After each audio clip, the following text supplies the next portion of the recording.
Andrew's name stripped from plaques in the Falkland Islands. Crown Chronicles. Welcome, dear viewers, to Crown Chronicles, your home for deep dives into the drama, history, and hidden truths of the British royal family.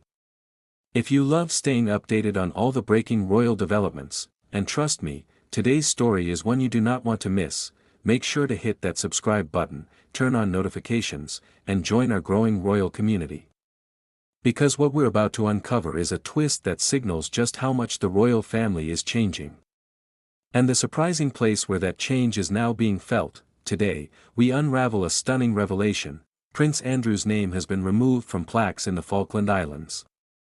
Yes, a symbolic act happening thousands of miles away, yet echoing loudly back in the heart of the monarchy. And once you understand what this means, you'll see why it's sending ripples through royal circles. So settle in, because this story is more than a quick headline. It's a window into the new dynamics within the royal family, dynamics shaped by accountability, legacy, and the delicate balancing act King Charles must now navigate. For decades, Prince Andrew's connection to the Falklands has been a point of royal pride. His service as a Royal Navy helicopter pilot during the 1982 Falklands War was one of the most celebrated chapters of his public life. It was the part of his career where he was widely respected, even admired. And for many veterans, locals, and royal supporters, his wartime contribution was seen as beyond reproach. His name appearing on plaques and commemorative markers wasn't just symbolic, it was a recognition of bravery. But the world has changed. The monarchy has changed. And Prince Andrew's public identity has drastically changed. In recent years, Andrew has become one of the most controversial figures in the royal family. His association with Jeffrey Epstein, along with the civil lawsuit that followed, has left an indelible mark on the institution. Despite his insistence on innocence, the reality is undeniable: his reputation has been compromised, his royal role stripped, and his presence kept firmly out of view.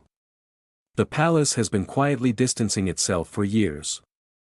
And now, apparently, even his legacy in remote territories is being reassessed. News coming from the Falklands reveals something both surprising and symbolic: plaques bearing Prince Andrew's name have been quietly updated, altered, or removed altogether.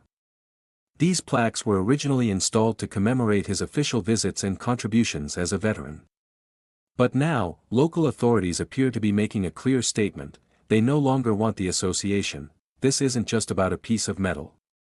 It's about what that metal represents. For the Falkland Islands, Prince Andrew's connection once embodied heroism and royal honor. Today, the same name carries controversy, discomfort, and reputational risk. And in small, tight-knit communities like those in the Falklands, symbolism matters. Public memory matters. And the desire to protect the dignity of their commemorations matters. What makes this even more striking is the quiet nature of the removal. No big announcement.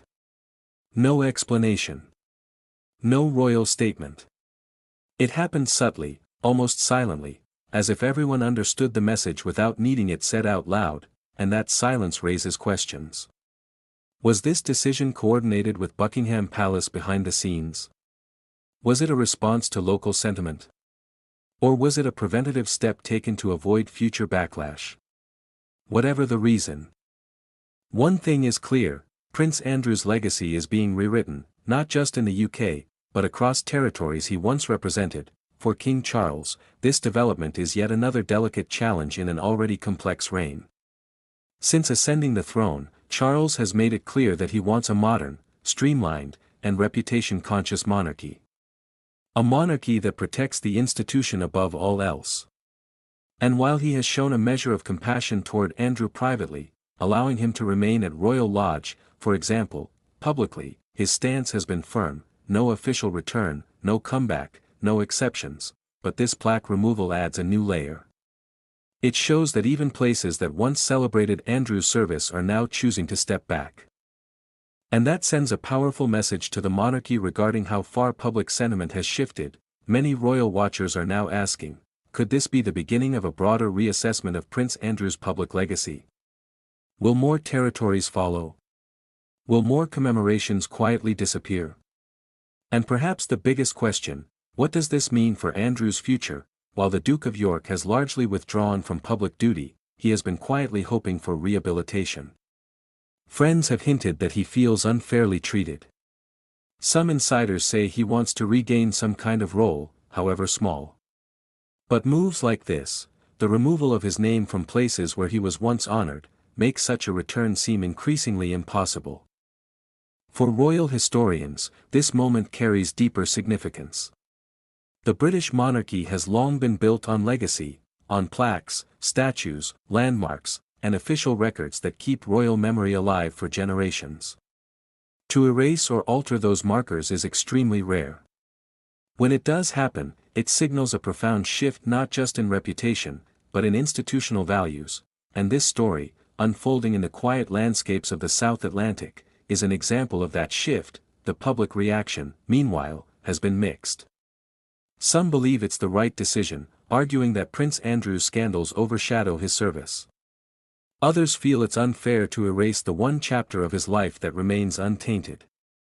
Veterans, too, are divided. Some support distancing from controversy, while others believe wartime service should stand above personal scandal. But regardless of public opinion, the act itself is symbolic, and symbols are powerful.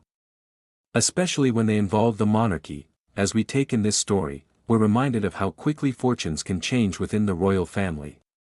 One moment, a prince held in high regard. The next, a figure whose very name is being removed from history in places where it once stood proudly. So what happens now? For Prince Andrew, the path forward remains uncertain. For King Charles, the pressure to maintain the monarchy's integrity continues to intensify. And for the public, this latest development is yet another reminder that the royal institution is evolving, sometimes quietly, sometimes dramatically, but always in ways that shape its future. Thank you for joining us here on Crown Chronicles.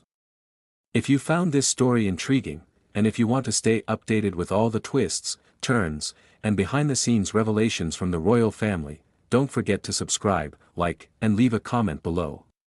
Your engagement helps our community grow and allows us to bring you more royal insights every day. Stay tuned, because with the royal family, the story never ends. And neither do the surprises.